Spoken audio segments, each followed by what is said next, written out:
Hi friends, welcome to first news. Important news ఎందుకంటున్నానంటే, పెరుగుతున్న వాయు కాలుష్యం ఏటా 15 లక్షల మంది మృతి. ప్రస్తుత వాయు కాలుష్యం రోజు రోజుకు పెరుగుతుంది. పరిశ్రమలతో పాటు కార్చిచ్చు కూడా గాలి కాలుష్యానికి కారణమవుతుందని అధికారులు హెచ్చరికలు జారీ చేస్తున్నారు. వందల ఎకరాల్లో అడవులు కాలిపోవడం, అలాగే పంట వ్యర్థాలను తగలబెట్టడంతో గాలి నాణ్యత రోజు రోజుకి క్షీణిస్తుంది. దీనివల్ల ప్రపంచవ్యాప్తంగా ఏటా 15 లక్షల మంది ప్రాణాలు కోల్పోతున్నారని తాజా అధ్యయనాలు చెబుతున్నాయి. ముఖ్యంగా అభివృద్ధి చెందిన దేశాలు వాయు కాలుష్యం ఎక్కువగా జరుగుతున్నట్లు సమాచారం. ది లాన్సెట్ జర్నల్ చేసినటువంటి తాజా అధ్యయనంలో ఈ విషయాలు వెల్లడయ్యాయి. అంతర్జాతీయ పరిశోధకులు బృందం పలు వివరాలు వెల్లడించింది. అడవిలో చెలరేగే మంటలు, వ్యవసాయ భూముల్లో పంట వ్యర్థాలను తగలబెట్టడం వల్ల గాలి కాలుష్యం ఎక్కువగా పెరుగుతుంది.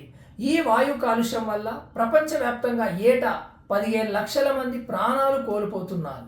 2000 నుంచి 2019 మధ్య ఈ కార్చిచ్చు గాలి కాలుష్యం వల్ల ప్రతి సంవత్సరం 4.5 లక్షల మందికి గుండె జబ్బులతో, మరో 2.5 లక్షల మంది శ్వాసకోశ సంబంధిత సమస్యలతో ప్రాణాలు కోల్పోయారట.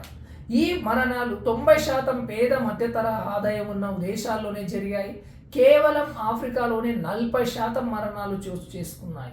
Bharat, China, Indonesia, Nigeria, Congo దేశాల్లో అత్యధిక మరణాలు జరిగాయని పరిశోధకులు బృందం వివరించింది. రానున్న రోజుల్లో ఈ మరణాల సంఖ్య మరింత పెరిగే ఛాన్స్ ఉందని నిపుణులు హెచ్చరిస్తున్నారు.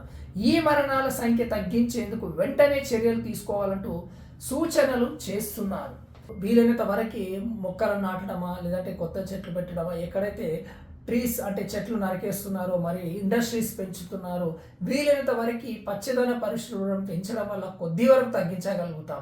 అంతేగాని అభివృద్ధి పేరుట ప్రతిరోజు ఎన్నో చెట్లు, రోడ్డుకు అడ్డం వస్తుంది కదా అని చెట్లు నరికేస్తున్నారు సిటీలలో. అయితే మరి విలేజ్లో కూడా ఈ ఇండస్ట్రియలైజేషన్కి పెరిగిపోవడం వల్ల గాలి కాలుష్యం ఏర్పడి ఆల్రెడీ గ్లోబల్ వార్మింగ్ అనేది కూడా జరుగుతుంది. కానీ ఏదో ఒక కంట్రీ కాదు, అన్ని కంట్రీలు, ప్రపంచంలో ఉన్న అన్ని దేశాలు 192 దేశాలు కలిసి వచ్చి యుఎన్ఓలో మంచి ఒక చట్టం తీసుకురావడం వల్ల ప్రతి ఏటా కొన్ని వృక్షాలు నాటడం వల్ల, అంటే చిన్న చెట్లు నాటడం వల్ల దీన్ని తగ్గించగలుగుతాం, మొత్తానికి తీసేయలేము.